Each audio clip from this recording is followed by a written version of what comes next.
you for joining us today. We're going to be talking about activating student engagement online today.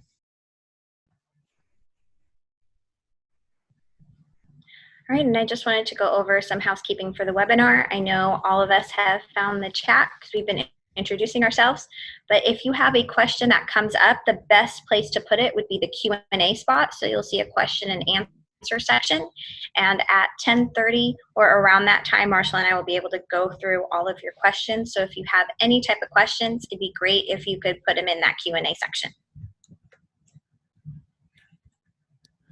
Okay, so just to kind of quickly run through the agenda for the day, we're going to talk about what is active engagement online, what that looks like. We're going to talk about how to engage our students when we're doing things online. We're also going to be talking about leaving feedback to promote engagement with our students. We're then going to be talking about ways that we can integrate engagement and not compliance. And then we are also going to talk about different ways that we can engage our students online, whether that be through Google Classroom, Flipgrid, journaling, Google Slides, or an art portfolio. So what does active engagement online actually look like? Active engagement online looks slightly different than active engagement in our classrooms. We want to have engagement and not compliance. So engagement in the topic, project, or activity means that students have the whole mind in the project. They're working with their peers, participating in academic discourse, being creative, and are doing more than just that basic bare minimum. This can show itself in typed discussions, video discussions, projects, virtual face-to-face communications using Zoom or breakout rooms, and these are always teacher facilitated and scaffolded. Okay, so next we're going to talk about engaging students with the topic. So we want to make sure that students are engaged with the content learning. And first, it has to be relatable to them. So the topic needs to speak to each student.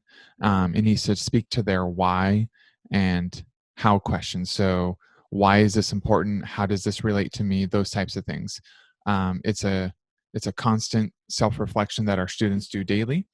And then in order for our students to engage in the material, these questions must be answered for them, not always by us. It needs to be answered by them. Some of the best responses are those solicited by our students.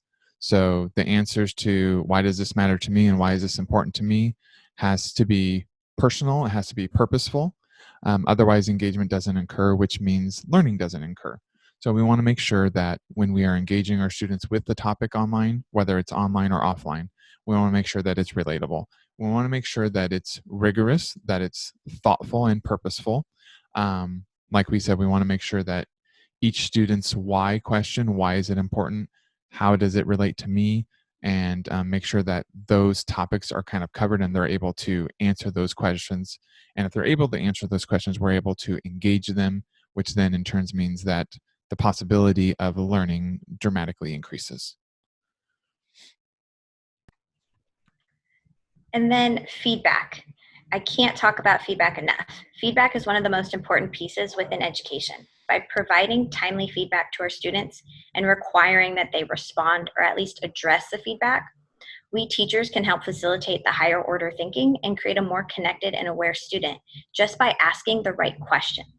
For example, if my students are currently journaling their experiences during this historic event, they could take a picture of their journal pages and submit those through Google Classroom, but I can start facilitating them by asking specific questions.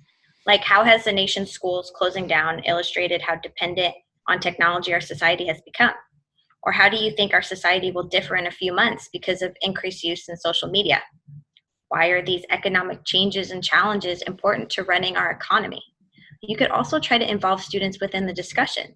Like, how is this impacting your family personally? And the biggest point that I want to try to make is try to get helpers. In our classroom, we all have helpers in our room. People that help answer the door, they pass out papers, just specific jobs in our classroom. Definitely utilize those key students now online. Have them help you facilitate those discussions. Have the students support each other and give them a way to help each other. So definitely utilize those key students that we utilize in the classroom. You can also utilize them online as well. Okay, so now we're going to talk about how to integrate engagement when we're working online. So there are many different ways that we can integrate technology with our students to promote engagement. Um, so first one is a cool Google Classroom discussion board.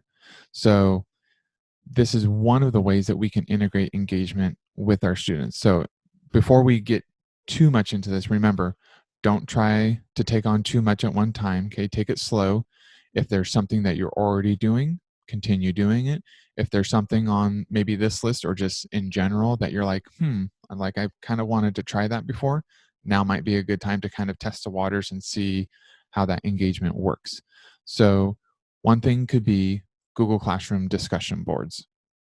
So our students can go on there. You as a teacher can pose a question. You can have a discussion on there, and we're going to dive into these a little bit more in detail in a little bit. But so one way, like I said, is we can do discussion boards within Google Classroom.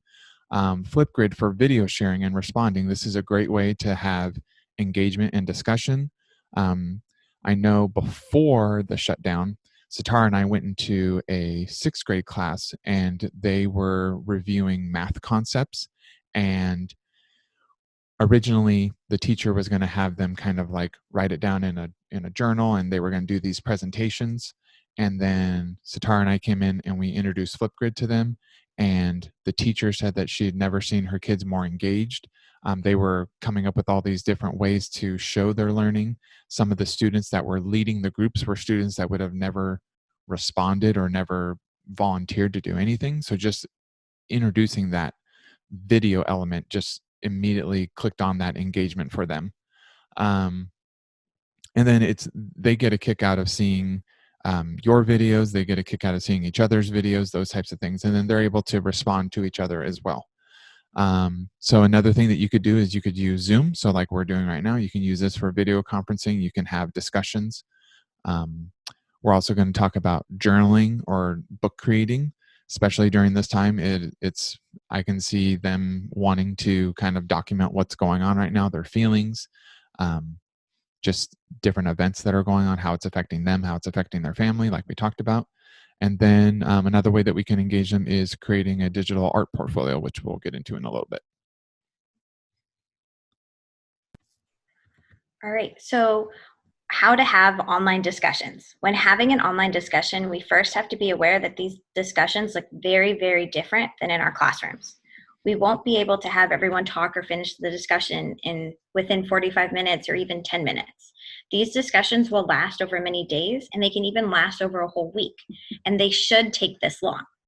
The teacher should be facilitating the discussion, coming back in and just checking once a day and just asking those provoking questions to get the students to chime in and contribute. You should be utilizing your key students that we always have in our classroom, and they could be facilitating the discussion as well. Another trick to these online discussions is to utilize those high achieving students to just moderate it. They could, instead of just asking facilitating questions, they could be going in there and moderating and letting you know, oh, someone asked this question that you need to address, or can I respond this way to this person? We all have those amazing students in class who would be perfect at this and who would love that chance to be one of those online moderators. So definitely utilize them in this online discussion format. Okay, so now what we're going to do is we're going to dive into Google Classroom discussion boards a little bit. So within Google Classroom, it allows for multiple options for teachers when we want to do some type of like discussion. So you can post an update. So right on the stream, you can post an update there. You can post an assignment. You can post materials. And then when we're asking questions, there's a couple different ways that we can ask questions. We can do a multiple choice question. We can do a short answer question, which would lend itself very nicely for discussion boards. Students could submit pictures of an assignment, and there's many, many more ways that we can have kind of a discussion board within Google Classroom. But like we said, if we're wanting to do those discussion boards, those short answer questions are what's going to be vital to that discussion board in Google Classroom. So how to actually post a short answer question. When you are in your teacher Google Classroom and you hit the create button under classwork, it gives you a lot of different options. Most of the time we all just stick with the assignment, But to actually get a online discussion board or a discussion board within Google Classroom going, you want to hit the question. And when you hit the question, that's when it'll look just the same like an assignment. So you want to hit the question. That's the very first step in order to get the discussion board up and running. So after you click question, now it's going to look very similar to you. It's going to look kind of just like an assignment. Only at the top, it's going to say question instead of assignment. So instead of putting in your assignment title, you can type in your question here. You can type in your instructions. If you have any type of grading category, you can assign those. You can assign a due date. You can assign a topic, which we'll talk about. You can allow the short answer. So when it's down in the left-hand corner there, when it's asking for like the answer type or the question type, you want to make sure that you're choosing short answer so they are able to type in an answer and contribute to that discussion. And then you want to make sure that you have students can reply to each other on so that continued discussion can go on, and they can look at each other's responses. They can reply to each other's responses. They will not see someone's response until they have responded. And so then you can set this up, and then you can ask that question, and then now you can start your discussion within Google Classroom.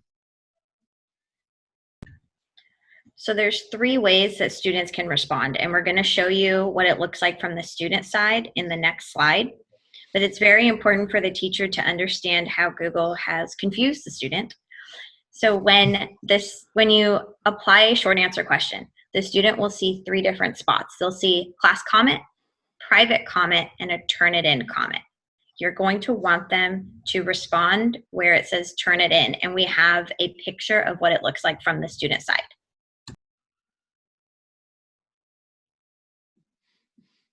Okay, so this is what the student would see. So you're going to ask that question. They're going to click on the question.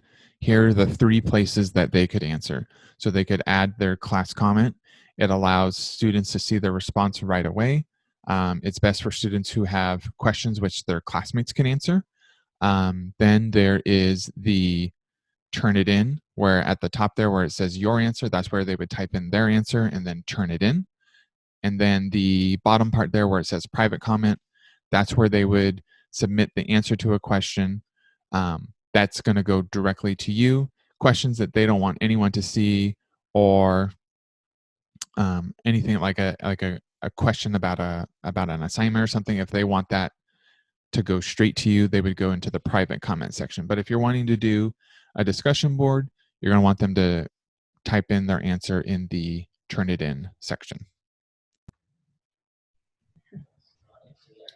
I wanted to talk a little bit about muted students. When we use Google Classroom, sometimes we mute specific students because we need to have another discussion about digital citizenship and how to conduct themselves online. Me coming from a middle school background, that happened constantly. But it's one of those things that as a teacher, we just needed to keep readdressing. Muted students can still answer the main question within the Turnitin section, but their responses will not show up to the other students, and they won't be able to respond to the other students' responses. So you can mute individual students still, and they can still complete the work that goes along with that specific question, but they won't actually be able to participate in the discussion. So that at least gives you some time to readdress digital citizenship with them, to readdress how they need to conduct themselves online. Okay, so Classroom keeps track of those students who responded for you. So this is what you would see on your end. So you have at the top, there's the question, and then there's the student answer section. So this is the student answer section.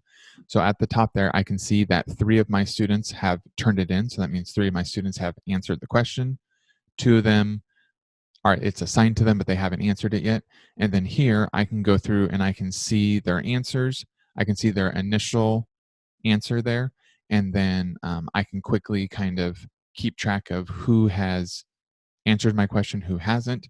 You'll notice too that at the bottom there, test 5, it has like the little speaker with the line through it. So that's going to show you that the student is muted. So just so you have an idea of what that looks like.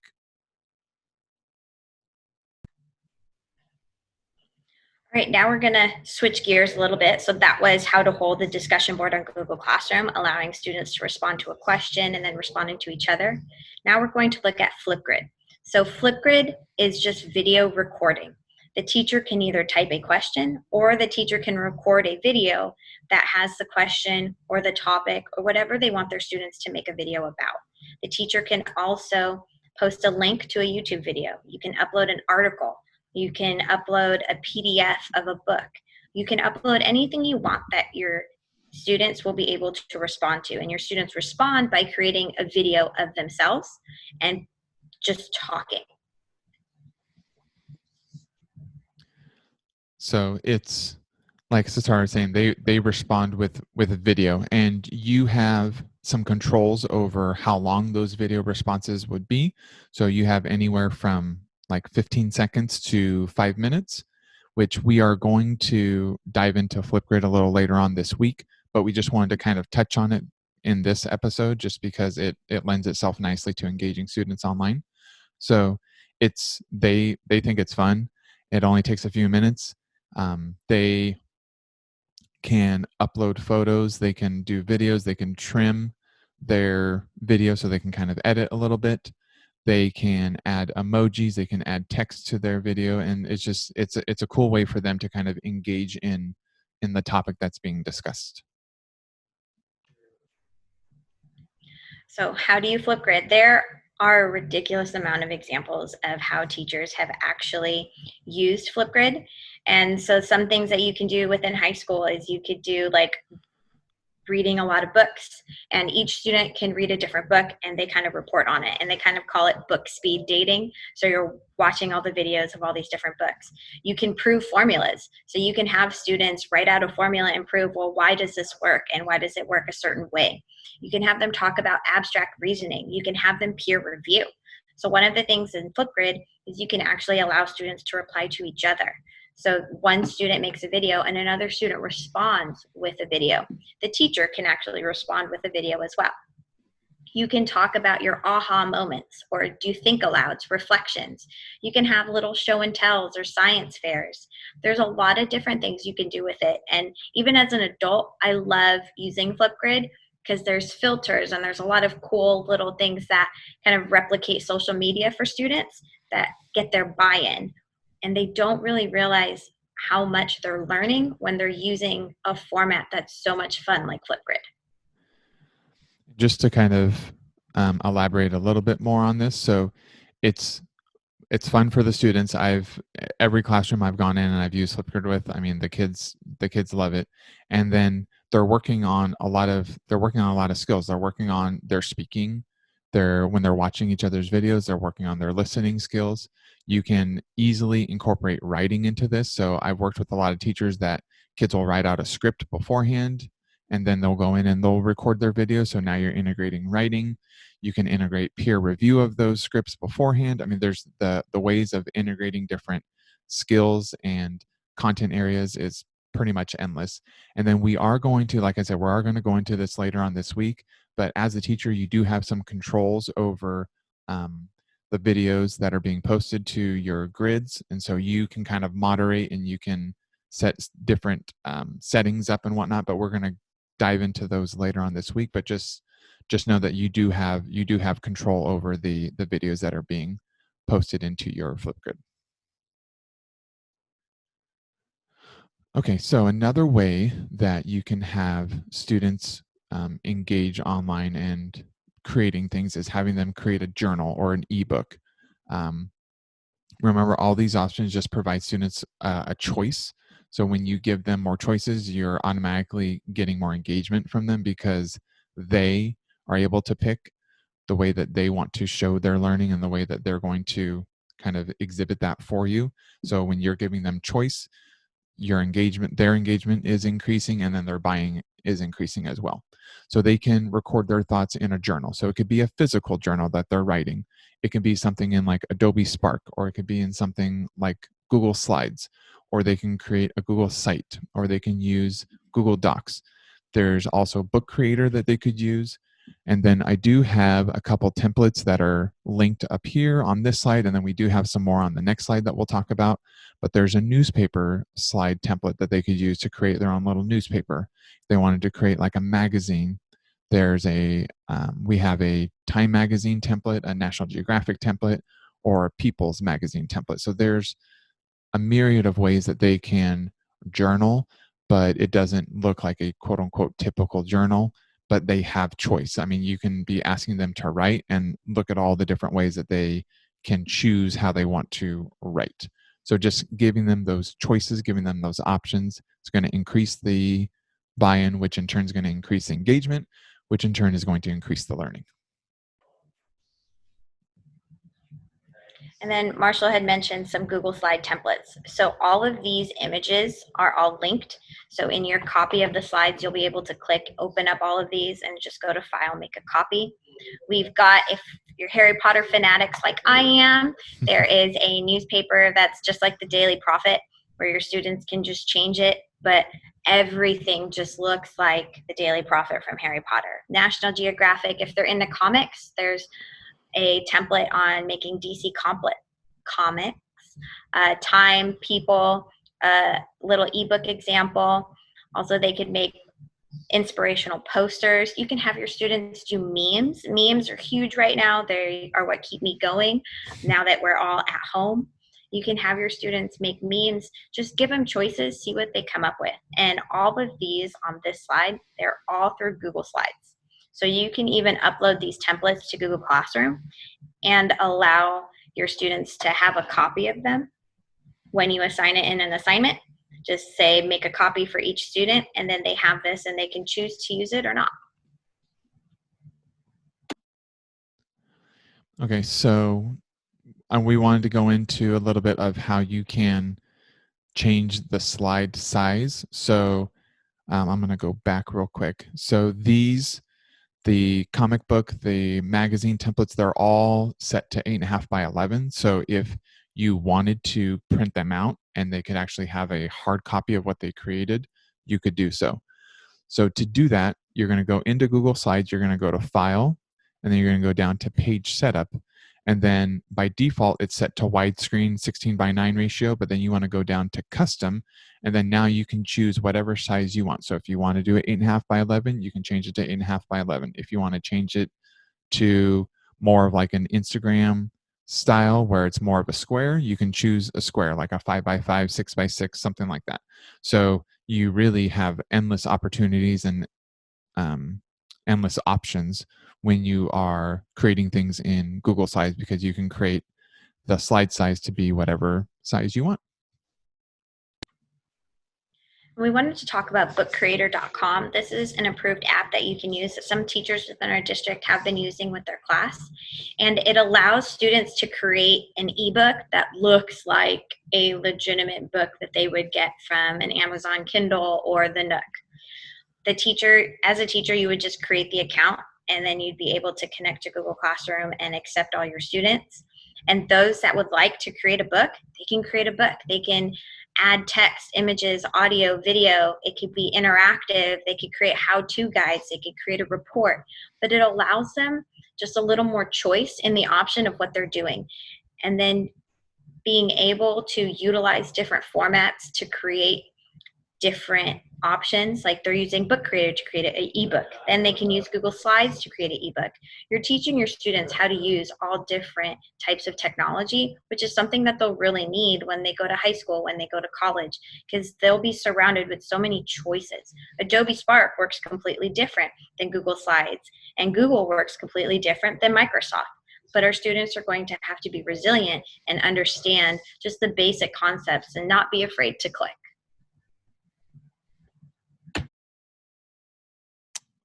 Okay, now we want to talk about creating an art portfolio. So students can create an art portfolio of their feelings, or for a project, they could use Google Drawings, they could use Google Photos, they could make a collage, they could do dances. So this could be through, Flipgrid and stuff like that. They could record themselves doing songs. They could do that as well. So art allows students to express themselves and allows them to be creative. So just going back to giving them that choice and saying, hey, I want you to do this particular thing, but you have these options to do it. So maybe some students, they want to do a drawing, they want to create some type of poster to express their knowledge. Maybe some students want to create a book or they want to write a newspaper article. Just giving them choices, things that are going to resonate with them, is going to increase the engagement, is going to increase the buy-in, which then in turn is going to increase the learning.